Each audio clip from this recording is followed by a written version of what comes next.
Here we're going to talk about a special kind of function called a piecewise function. And a piecewise function is a function that is defined by using two or more equations. So it's easy to see with an example. So here's an example here, an application problem. And a cell phone company offers the following plan for a mobile hotspot. So it's $40 a month as a flat fee, and that includes the first 15 gigabytes of data. And then additional data costs 60 cents per gigabyte. So if you only use up to 15 gigabytes, then it's just $40. And then after that, then you're paying that additional fee. So this is a more complicated example here. This is going to be a piecewise function because we have two different kind of equations going on within the same problem. So how we can set this up, we're going to use C for cost and G for gigabyte. And I'm just going to set it up over here. So the cost per gigabyte for the mobile hotspot, we write it as a set because it's going to be more than one equation. So the first part is that it's only $40. And this is true if our gigabyte usage is between 0 and 15. Okay.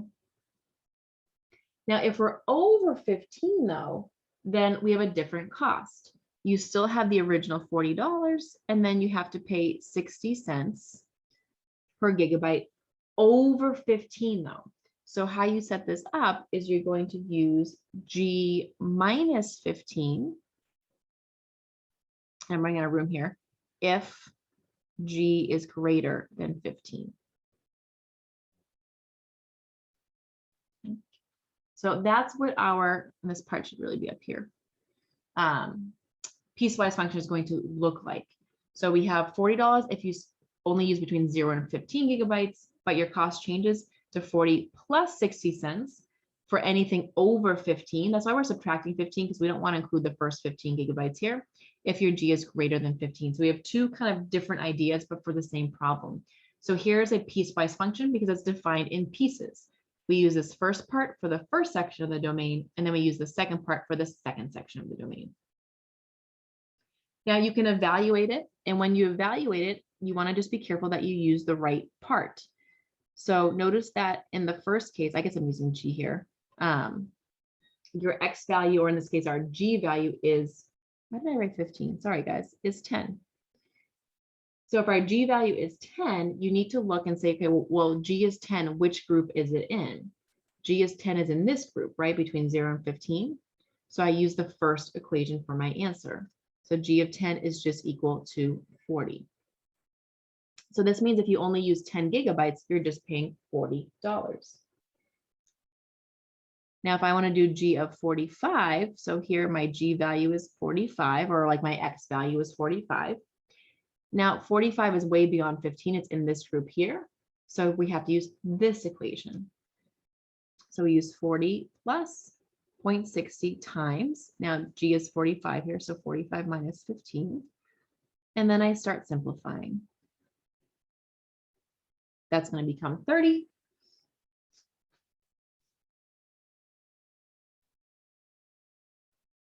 Oops, this is going to be 18 here. And then we get 58 for our final cost. So when we use 45 gigabytes, our cost is going to be $58 instead. So here's an example of a piecewise function. Okay. Let's do another piecewise function. And again, this time we're going to graph it. So you want to graph it in pieces. So I'm going to do the first part first. So let me do X, and I'll just use the first part. And then I'll do the second part. Now notice the first part is valid for all X's less than or equal to 1. So when I plug in my values here, I can't go beyond 1. So maybe I'll plug in -5, -3, -1, 0, and 1 or something like that. And 1 is included here. So I'm going to just plug these values in. So let's just do this mentally. -5 plus 2 is -3. Plug in -3. -3 plus 2 is -1. If I plug in -1, -1 plus 2 is 1. If I plug in 0, I get 2. And if I plug in 1, I get 3.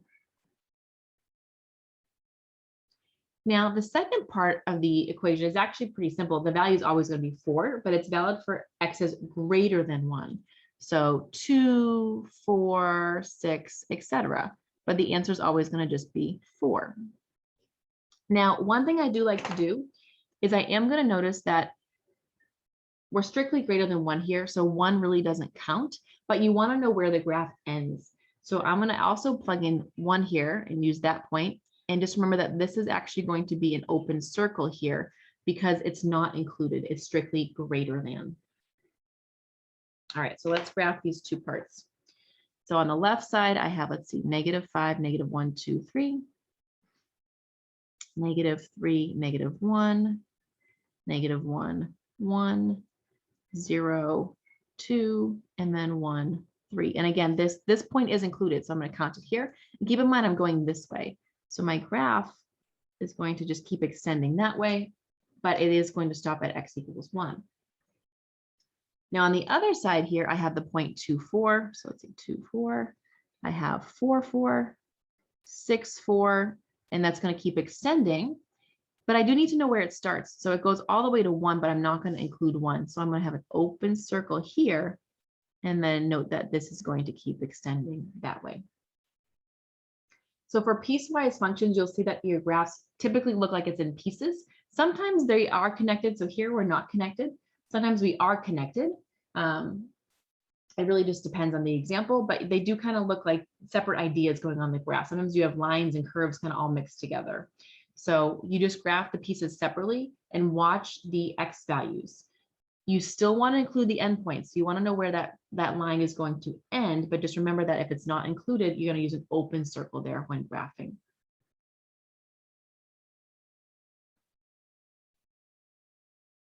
Okay.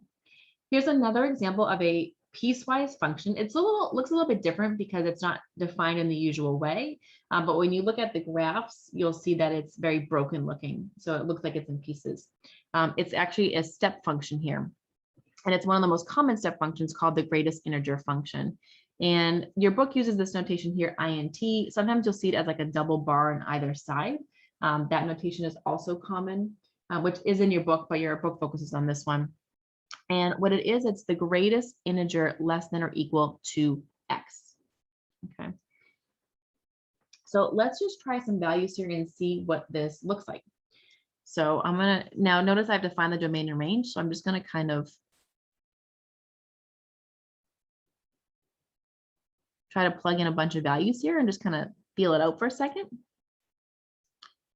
So let's pick a couple values. Let me focus on a range here first. I want to pick 0, 1/2, 0.7, 1, and then I'm going to do 1.2, 1.5, 2, and just kind of see if I can find a pattern here. I'll show you what happens. So when you're plugging this in, it's the greatest integer less than or equal to that value. So when I plug in 0 here, well, this is the greatest integer less than or equal to 0, which is just 0. For 1/2, sorry guys, the greatest integer less than or equal to 1/2 is also 0. The greatest integer less than or equal to 0.7 is also 0. The greatest integer less than or equal to 1 is 1. The greatest integer less than or equal to 1.2 is also 1. The greatest integer less than or equal to 1.5 is also 1. And then when I get to 2, the greatest integer less than or equal to 2 is 2. If I want to try 2.4, the greatest integer less than or equal to 2.4 is also 2, and so on. So you can see that your outputs are always integers, right? So everything gets grouped as an integer. And what's going to happen when you graph these values is you're going to create steps. So let's stick with blue here. So from 0 until we get to 1, the values are always 0. So at 0, it's 0. And then in between here, it's 0. But once I get to 1, it hops. At 1, it hops up to 1. And then at 2, it's going to hop up to 2. Now the pattern is going to continue at 3. It's going to hop up to 3. At 4, it's going to hop up to 4. And this is going to keep going. So I'm using a closed circle on the integer that starts it, and I'm using an open circle on the one below it because we're going all the way to that point, right? Like I could type in 0.999 here, and the integer less than or equal to 0.999 is still 0. So we're going all the way as close to 1 as we can get, but we're never going to touch 1. So that's why I'm using an open circle. And it's going to continue also going downward like that. Okay. So, and that's going to continue. And you can look in your book for a nicer example, but you get this step function continuing in either direction. So for your domain here, what you want to notice is it's actually going to be all real numbers. You can plug in any single value here and get an output. Even though we have holes, the X value is still filled in. Because if you go above it, so see here, right, at 0, it may not be filled in here, but it's filled in there. And at X equals 1, it's filled in here, even though it's not there. So even though we have open circles, the X value is still filled in somewhere. So there are no gaps, at least in the domain. I can plug in any single value I want.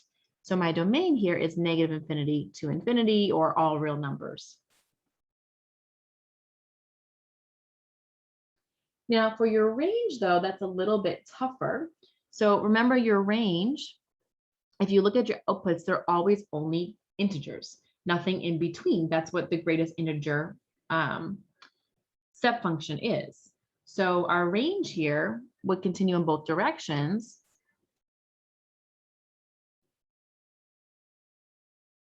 But it's just going to be your integers. So I'm just going to write it as a set instead, show the pattern, and use ... dots to show how that extends in both directions.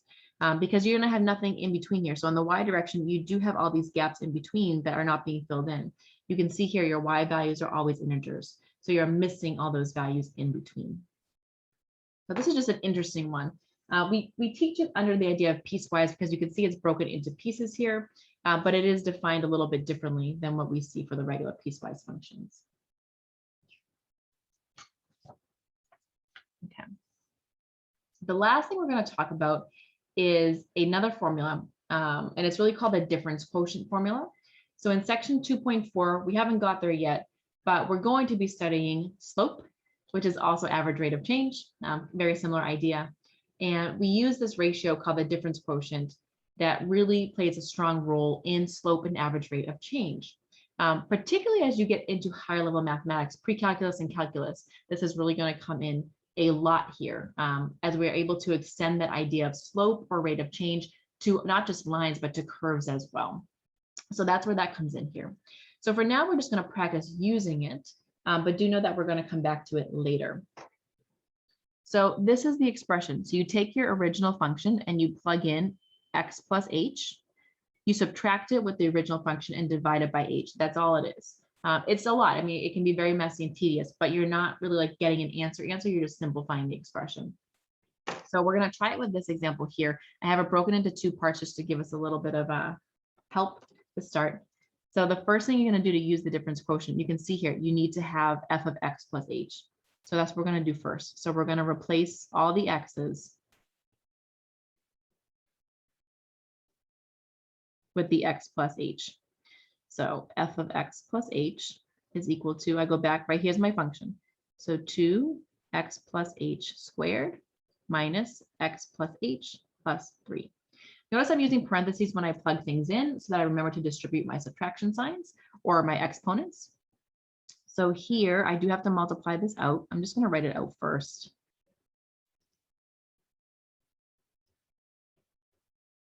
And I am going to multiply.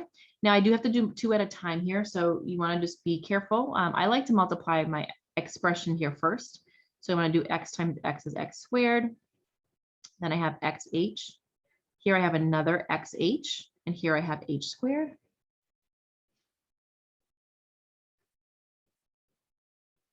Okay. I'm going to simplify first before I continue multiplying because I have 2 xh's, so I can write that as 2xh.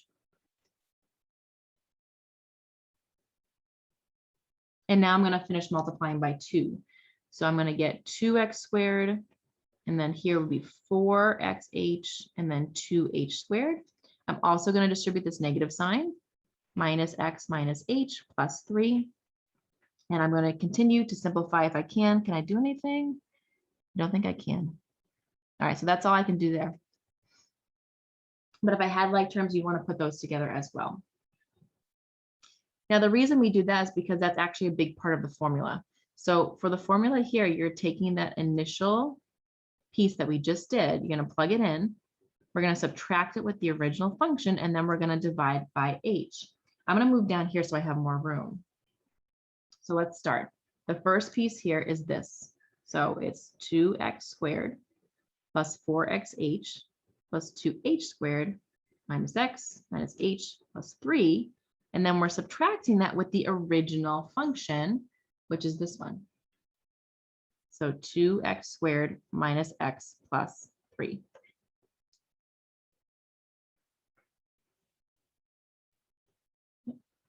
We're going to keep simplifying. So the first part I can't really do anything. I'm just going to rewrite it.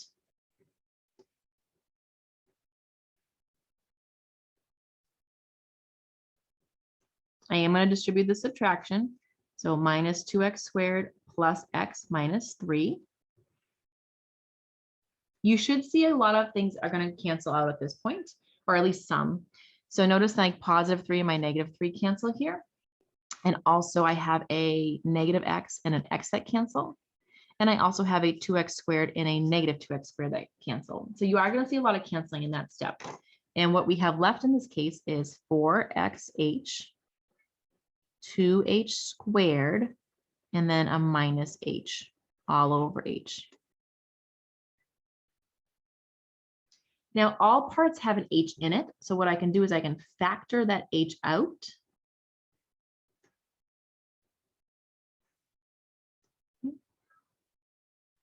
And then you can now cancel your h's here.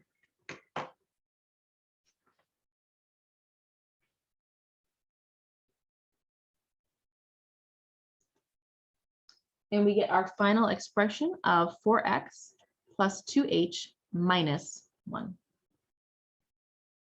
Now, for now, you don't really know too much what this means, but it really helps a lot when we get to calculus and derivatives and finding that rate of change that we're looking for on curves as well.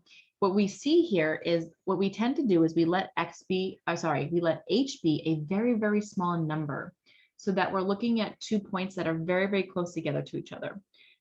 So let's say if x is 1, then x plus h could be like 1.001. So you're looking at points that are very, very, very close together. And we let that h get closer and closer to 0. So basically that middle part eventually will sort of disappear as h gets closer and closer to 0. And what's left over will actually give us that rate of change at a specific x value. Again, for now, you don't have to worry too much about that. We're going to see a little bit more with it later in the course. And if you continue on, you'll see a lot more with it in things like pre-calc and calculus. But it's actually a really important application once you get into higher level mathematics.